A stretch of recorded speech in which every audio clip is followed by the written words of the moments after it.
9번째 고개. 말라깽이 형, 누군가를 만나다. 20고개 탐정, 지금 몇 시야? 20고개 탐정이 문양이의 말을 못 들은 척하자 문양이가 다시 재촉했다.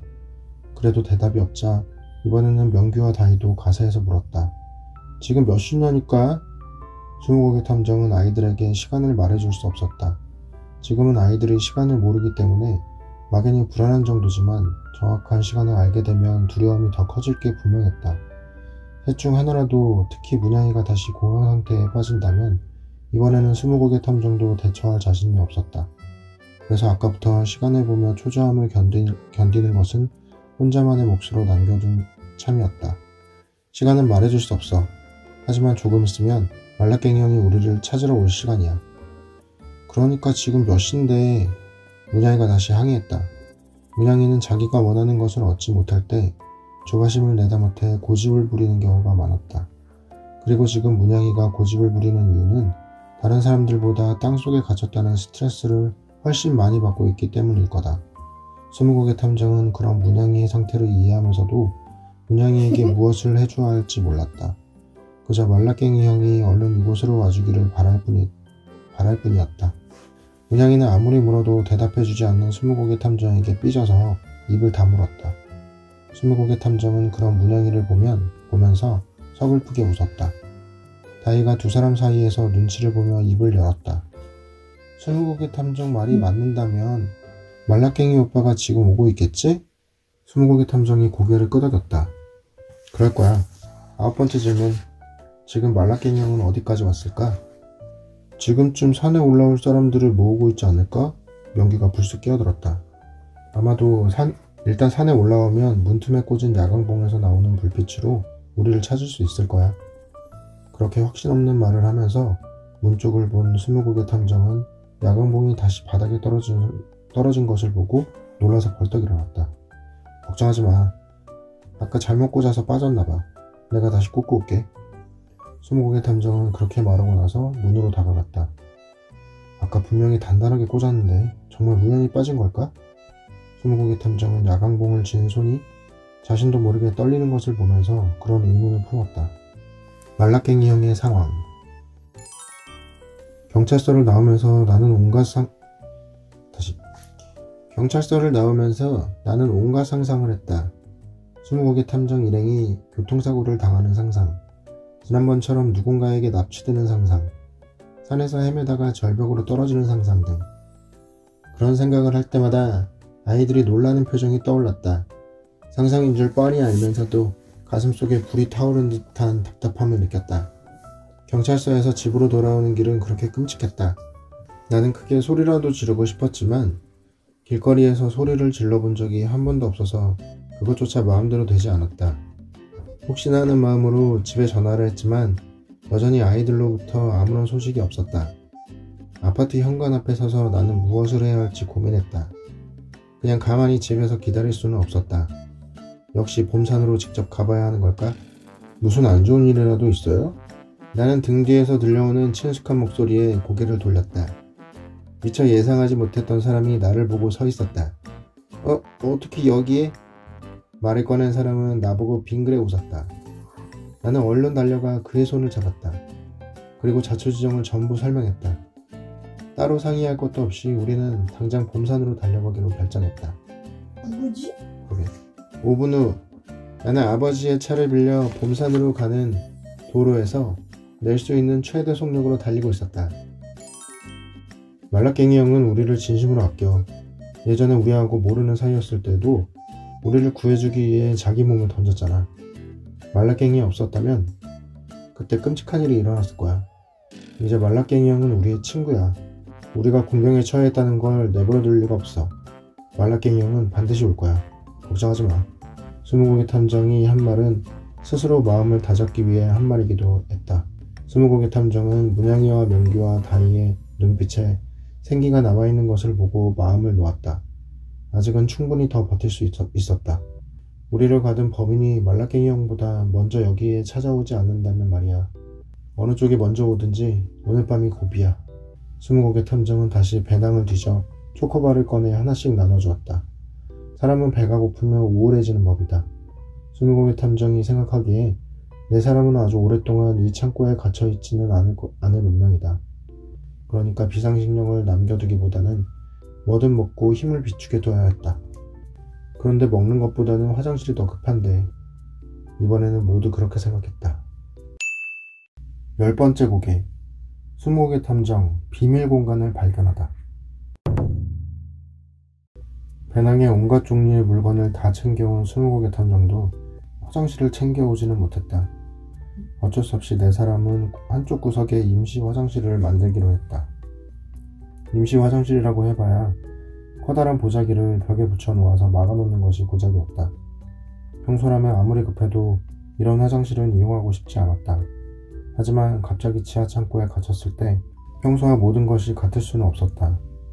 조금 불편한 일이 있어도 참아야만 했다. 그걸 알기에 누구도 심지어 문양이조차 불편하지 않았다. 스무고개 탐정이 벽에 양면 테이프를 붙이면서 손전등을 비추고 있는 다이를 놀렸다. 화장실에 가고 싶다고 진작 말하지 그랬어. 그 말에 당황한 다이가 쏘아붙였다. 그러는 너는 왜 말 안 했어? 스무고개 탐정은 대답을 하는 대신 더 열심히 일하는 척했다. 다이는 그런 스무고개 탐정의 등을 무심코 때리려다가 멈칫하고는 손이 민망해져 괜히 허벅지에 손바닥을 비볐다. 다이는 혹시 명규와 문양이가 그 모습을 보았을까봐 뒤돌아보았지만 두 사람은 스무고개 탐정의 배낭을 뒤져보느라 이쪽 일에는 관심이 없었다. 이건 뭐지? 빨간색 물약인가? 문양이가 배낭에서 빨간물이 들어있는 약병처럼 생긴 물건을 꺼내며 묻자 스무고개 탐정이 뒤도 돌아보지 않은 채로 소리쳤다. 꺼내지 말고 그냥 놔둬. 그건 이따가 꼭 필요한 거야. 문양이는 그 물건을 배낭에 넣고 나서 다른 주머니들을 뒤지기 시작했다. 그 모습을 한심하게 보던 다이가 몸을 돌리다가 스무고개 탐정의 어깨에 부딪혀 휘청했다. 스무고개 탐정은 팔짱을 끼고 가만히 서 있었다. 뭐 하는 거야? 스무고개 탐정이 벽면을 유심히 바라보다가 다이를 재촉했다. 여기, 이 벽 좀 자세히 비춰봐. 왜? 저쪽까지는 시멘트로 된 벽인데 여기 이 좁은 공간만 벽이 나무로 되어 있어. 그게 뭐 어쩌다고? 한쪽 벽 전체가 나무라면 모를까? 이렇게 좁은 부분만 남은 건 이상하잖아. 스무고개 탐정은 다이에게서 손전등을 빼앗아 나무 벽과 시멘트 벽 사이를 들여다보았다. 그러더니 다이가 말릴 틈도 없이 발바닥으로 나무 벽을 힘껏 뻥 찼다. 쾅하는 소리에 저쪽에서 배낭을 뒤지던 두 사람도 깜짝 놀라 스무고개 탐정을 쳐다보았다. 지금 뭐 하는 거야, 스무고개 탐정? 이것 봐, 나무벽이 밀려났어. 다이가 놀라 소리친 사이에 명규와 문양이가 달려왔다. 이런 건 원래 어깨로 부딪히는 거 아니야? 우리도 같이 할게. 그렇게 말하며 명규가 앞으로 나섰지만 스무고개 탐정이 정중히 사행했다. 어깨로 부딪히면 오히려 다치기 쉬워. 이렇게 발로 차는 편이 나아. 스무고개 탐정은 말이 끝나기 무섭게 체중을 실어 다시 한번 발바닥으로 벽을 찼다. 그 순간 지금까지 벽처럼 보이던 나무판이 스르르 무너지더니 바닥에 부딪히며 천둥 같은 소리를 냈다. 네 사람은 혹시 저쪽에 출구가 있을까 싶어 새로 생긴 공간으로 뛰어들었다. 그러나 스무고개 탐정이 손전등을 사방으로 비추어 보아도 출구는 보이지 않았다. 새로운 방도 방금 네 사람이 들어간 통로를 제외하면 사방이 꽉 막혀 있었다. 크기는 전의 방과 비슷했다. 사각형 모양으로 생긴 두 개의 방은 스무고개 탐정이 넘어뜨린 나무판 크기만큼, 그러니까 어른 한 사람이 지나갈 수 있는 폭의 통로로 연결되어 있었다. 이 안쪽 방 안에도 나무 상자들이 쌓여 있었다. 개수는 안쪽에 쌓인 상자가 2배 정도 더 많았지만 못이 박혀 있는 것도, 크기도 바깥쪽 방에 있는 것과 같은 종류의 상자였다. 스무고개 탐정이 뒤돌아서서 새 아이의 얼굴을 손전등으로 비추어 보았다. 아이들 얼굴에 실망한 기색이 가득했다. 너무 실망하지는 마. 그래도 여기 비밀 공간이 있고 바깥에 있는 상자하고 같은 종류의 상자가 있다는 것은 흥미로운 일이니까. 게다가 이 상자들을 보면 먼지가 묻어있긴 하지만 누군가 먼지를 쓸어낸 자국이 있어. 사실 아까 바깥의 상자도 그랬거든. 자, 그럼 10번째 질문. 왜 비밀 공간에 따로 보관해 놓은 나무 상자가 있는 걸까? 문양이가 호기심에 차서 물었다. 스무고개 탐정은 답을 알아? 글쎄, 어떻게 보면 쉬운 답이지만 지금은 확실하게 모르겠어. 어쨌든 여기를 임시 화장실로 쓸 수 있지 않을까? 명규가 걱정스러운 눈길로 물었다. 나중에 그 아저씨들이 화내면 어떡하려고 그래. 어차피 여기 들어왔다는 걸 알면 화낼 텐데 뭐. 이제 와서 그런 사소한 것까지 신경 쓸 수 없어. 스무고개 탐정이 웃으면서 말했다. 그러고는 쓰러진 나무판 옆에 무릎을 꿇고 앉아서 나무판을 세심히 살피기 시작했다. 이건 거의 새 것처럼 보여. 나무 상자들은 엄청나게 오래되어서 금방이라도 썩을 것 같은데. 그런데 이건 뭐지? 한참을 조사하던 스무고개 탐정이 나무판 구석에 붙은 흰색 종이를 갈겼다. 문양이와 명규, 다이도 합세해서 자세히 살펴보니 작은 종이에 숫자가 쓰여 있었다. 1000? 세 사람이 합창하듯 외쳤다. 이건 꼭 가격표 같잖아. 이 나무판이 1000원이란 뜻인가? 문양이가 실실거렸다. 그러자 명규는 고개를 저었다. 잘 모르겠지만 이 나무판이 1000원보다는 비싸지 않을까? 설마 이럴 수가. 스무고개 탐정이 갑자기 탄식했다. 왜 그래 스무고개 탐정? 다이가 걱정하는 눈빛으로 물었다. 그게 그렇게 되는 건가? 난 지금까지 엉뚱한 생각을 하고 있었어. 어쨌든 이 나무판을 설치한 사람은 머리가 좋아. 이렇게 어두운 공간에 상자를 가지러 들어오면 누구도 구석에 있는 벽의 일부만 나무판으로 되어 있다는 사실을 눈치채지 못할 거야. 사람들은 항상 중요한 것에만 집중하고 사소한 것은 그냥 넘어가거든. 스무고개 탐정은 그렇게 혼자 묻고 대답하더니 더듬거리며 안쪽 방을 빠져나가 배낭이 있던 원래 방으로 돌아가서 외쳤다. 나는 괜찮으니까 화장실은 너희들이 먼저 써. 스무고개 탐정 치사하게 또 혼자서 추리하고 있어. 넋이 나간 표정으로 배낭에 기대어 있는 스무고개 탐정을 빼고 모두 그렇게 생각했다. 11번째 고개 스무고개 탐정 보물산에 가다. 결국 마술사는 안 왔어. 마술학교가 끝나면 올 수도 있다고 했는데. 문양이의 말투에서 서운함이 느껴졌다. 지난번 사건에서 마술사가 문양이를 구해준 이후로 두 사람은 꽤 친한 사이가 되었다. 생각해보면 문양이가 스무고개 탐정을 만난 것도 마술사 덕분이다. 명규도 문득 생각난 것이 있어서 말을 꺼냈다. 나한테는 마술학교가 끝났다고 메시지 보냈는데 우리가 산에 보물을 찾으러 간다고 하니까 자기도 와보고 싶다고 했어. 오지 않은 게 차라리 다행이지. 갇힌 사람이 5명이어서 좋을 게 뭐가 있겠어? 다이의 말에 모두 동의했다. 하지만 스무고개 탐정은 마술사에게 관심이 없어 보였다. 양손바닥을 비비다가 깍지를 끼는 동작을 반복하며 생각에 잠겨 있었다. 그러다가 아이들 사이에 대화가 중단되자 기다렸다는 듯이 말을 꺼냈다. 11번째 질문. 우리는 다시 보물을 찾으러 와서 무엇을 발견했지? 다이가 스무고개 탐정에게 한마디 했다. 그렇게 혼자 추리하지 말고 우리한테도 설명 좀 해봐. 그럴 수 없어. 아직 모든 것이 확실하게 밝혀지지 않았으니까. 탐정이 자신이 추리한 내용을 말할 수 있는 건 100% 확신이 들었을 때뿐이야. 이런 말도 있잖아. 입 밖으로 말하기 전에 3번 생각하라고. 아직 2번이 남았으니까. 다이가 스무고개 탐정을 세차게 밀어버렸다. 됐으니까 말하지 마. 나중에 너희들에게 모두 설명할 거야. 일단 이번에는 내가 그동안 일어났던 일을 설명할게. 너희들은 언제라도 생각나는 사실이 있으면 내 말에 끼어들어. 그래야 정확한 사실을 알 수 있으니까. 스무고개 탐정의 이야기 1. 너희들이 보물을 찾으러 갔다가 아저씨들한테 막혀서 실패한 다음 날, 그날 오후에 우리는 다시 봄산에 왔어. 오전에 말라깽이 형하고 같이 놀아주는 대신 오후에는 우리 마음대로 놀 수 있게 협정을 맺었으니까.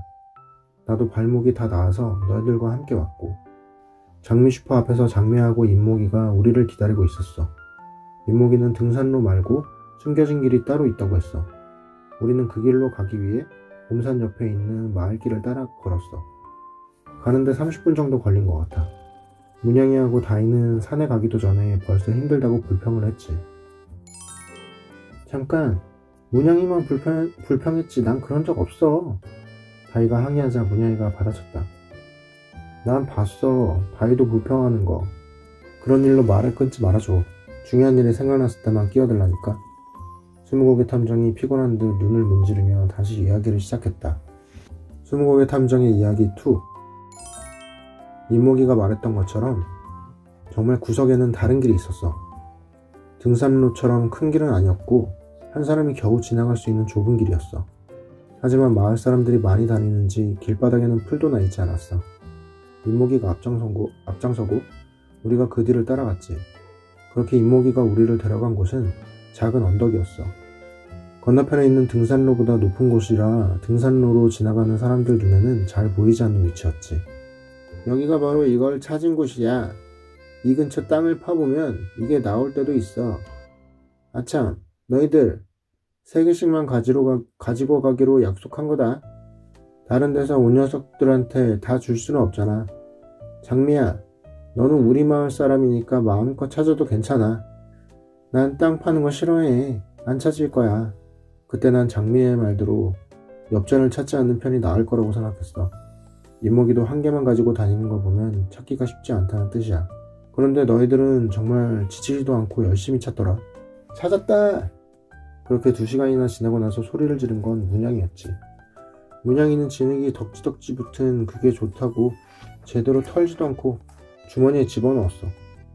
그걸 보고 부러웠는지 명규하고 다이는 옷이 더러워지는 줄도 모르고 바닥을 열심히 훑고 다니더라.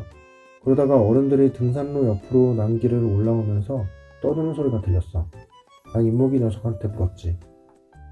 여기 있는 거 어른들이 알아도 상관없지?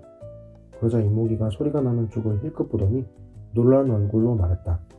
어제 우리 보고 올라오지 말라고 했던 아저씨다. 뭐야, 우리 보고는 뱀이 많다고 올라오지 말라고 하더니 자기들은 왜 온 거야? 뱀 잡는 사람들인가? 그 말에 가장 먼저 숨을 곳을 찾은 건 역시 문양이었어. 어른들이 오려면 시간이 좀 걸렸기 때문에 그렇게 서두르지 않아도 6명 모두 숨을 수 있었지. 알고 보니 그 아저씨들의 목적지는 우리가 있는 곳은 아니었어. 우리는 어른들이 내려다 보이는 장소에 숨었어. 그 어른들이 지나가는 곳은 우리가 있는 곳보다 낮은 위치에 있어서 일부러 올려다보지 않으면 잘 보이지 않았거든. 아저씨들이 주위를 경계하기는 했지만 설마 언덕 위에 풀숲에 우리가 엎드려 있을 거라고는 상상하지 못했을 거야. 산에 올라온 아저씨들은 전부 3명이었어. 그중 2명은 너희들이 만났던 사람들이라고 했지. 뾰족턱 아저씨하고 겁쟁이 아저씨. 나머지 1명은 선글라스를 끼고 있었어. 아저씨들은 금방 우리 눈에 보이지 않는 곳으로 사라졌어. 쫓아가 보죠. 명규가 말했지만 난 안 된다고 했어. 따라가면 들킬 거야. 내가 여기서 기다려 볼 테니까 너희들은 얼른 산 밑으로 내려가. 내 말에 장미가 먼저 내려가겠다고 했어. 너희들이 말하는 뾰족턱 아저씨랑 겁쟁이 아저씨는 우리 아빠 친구야. 괜히 만나서 시끄러워지기 싫으니까 난 먼저 내려갈게. 나도 같이 갈래. 문양이가 얼른 장미를 따라 나서자 임목이도 다급하게 외쳤다. 장구야, 그럼 나도 가야지. 장미는 2 사람의 말을 못 들은 것처럼 혼자 휙 돌아가 버렸어. 그런 대우를 받으면서도 문양이하고 임목이는 좋다고 장미들을 따라갔지.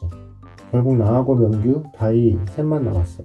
명규하고 다이한테도 내려가라고 했지만 2 사람은 말을 듣지 않았어. 우리가 계속 떠들면 들킬지도 몰라서 아무 말도 하지 않고 기다려야 하는 고통스러운 시간이 지속됐어. 그렇게 30분 정도가 지나서야 아저씨들은 다시 이쪽으로 오는 걸 볼 수 있었지. 선글라스를 낀 아저씨와 뾰족턱 아저씨가 앞에서 이야기를 하면서 걷고 있었고 겁쟁이 아저씨가 주위를 두리번거리며 뒤따르고 있었어. 선글라스 낀 아저씨가 좋아서 뭐라고 말했는데 잘 들리지 않았어. 아니, 나는 뭐라고 하는지 잘 들렸어. 다이의 말에 스무고개 탐정은 펄쩍 뛰며 물었다. 그 말이 들렸다고? 응, 난 귀가 엄청 밝거든. 교실에서 애들이 속삭이는 말도 잘 들어. 그럼 뭐라고 했는지 말해봐. 다 기억나지는 않지만 기억나는 건 선글라스 아저씨가 물건이 참 좋은데요? 어디서 저런 걸 구했어요? 라고 하니까 뾰족턱 아저씨가 그런 건 묻지 않는 게 예의라는 걸 알면서 그래요? 여기를 괜히 보물산이라고 하겠소? 다 그럴 만한 이유가 있으니까 그런 이름이 붙은 거지 라고 했어. 그러니까 선글라스 아저씨가 그럼 나도 내일부터 곡괭이를 가지고 와서 한번 파봐야겠네요 하니까 뾰족턱 아저씨가 얘끼 이 사람 그러다가 설고랑 차는 수가 있어 라고 말하고 둘이서 껄껄 웃었어. 다이는 입술을 오므리고 잠시 생각에 잠기더니 이어서 말했다. 그리고 나서 겁쟁이 아저씨가 뾰족턱 아저씨한테 허겁지겁 다가와서 정말 이래도 되는 거야? 나중에 큰일 나는 거 아니야? 어떻게 하려고 그래? 하고 말했어. 뾰족턱 아저씨는 아무렇지도 않은 듯이 보물의 주인이 어디 있어? 먼저 팔아서 챙기는 사람이 주인인 거야 라고 말하고 겁쟁이 아저씨의 머리를 세게 밀었어. 겁쟁이 아저씨는 휘청하고 넘어질 뻔했고 스무고개 탐정이 다이의 이야기를 다 듣고 나서 긴 한숨을 내셨다. 그랬구나. 왜 진작 말하지 않은 거야? 물어보지 않았으니까. 스무고개 탐정은 아무 말도 하지 못했다. 스무고개 탐정의 이야기 3. 아저씨들이 지나가고 난 뒤에 우리는 결정을 내려야 했어. 우리도 그쪽으로 가볼 것인가, 아니면 산을 내려가서 문양의 일행을 다시 만날 것인가. 저 아저씨들이 저기에다 뭔가를 숨겨놓나 봐. 어쩌면 보물일지도 몰라. 우리가 가서 찾아보자. 명규가 지금 당장 가보자고 했지만 나는 명규를 말렸어. 지금은 곤란해. 일단 문양의 일행이 우리를 걱정하고 있을 거야. 그리고 산은 해가 빨리 져. 봐, 벌써 해가 산 뒤로 넘어가고 있잖아. 저쪽으로 갔다가 밤이 되면 어두워서 찾기 어려울 거야. 저 아저씨들이 숨겨놓은 물건이 뭔지 몰라도 남들이 다 볼 수 있는 장소에 쌓아두었을 리는 없으니까. 그래서 우리 셋은 아까 올라온 작은 산길을 통해 서둘러 내려왔어. 문양이하고 임목이, 장미는 산 밑에서 우리를 기다리고 있었고. 어떻게 됐어? 문양이가 나한테 묻는 순간 나는 장미하고 눈이 마주쳤어. 그때 무슨 이유인지 장미는 불안해하고 있었어. 잘 모르겠어. 별로 큰일은 아닌 것 같아. 그러고 나서 우리는 헤어졌어. 다희는 내일도 다 같이 만나자고 했지만 장미는 잘 모르겠다고 하고 먼저 돌아가 버렸지. 아무튼 걔는 진짜. 다희가 화를 내려다가 문양이의 눈치를 봤다. 미안해 문양아. 문양이는 오히려 그 말에 화를 냈다. 미안하다고 하지 마. 왜 나한테 미안하다는 건데 왜? 아웅다웅하는 두 사람을 보던 명규가 스무고개 탐정에게 슬쩍 물었다. 스무고개 탐정, 벌써 11번째 질문이야. 질문이 모두 끝나면 어떻게 할 생각이야? 스무고개 탐정이 손바닥으로 볼을 세게 두들겨 잠을 쫓으면서 대답했다. 그때는 따로 해줄 말이 있어. 저렇게 심각한 모습을 보면 분명히 좋은 말은 아닐 거야. 잔뜩 인상을 쓰고 있는 스무고개 탐정을 빼고 모두 그렇게 생각했다.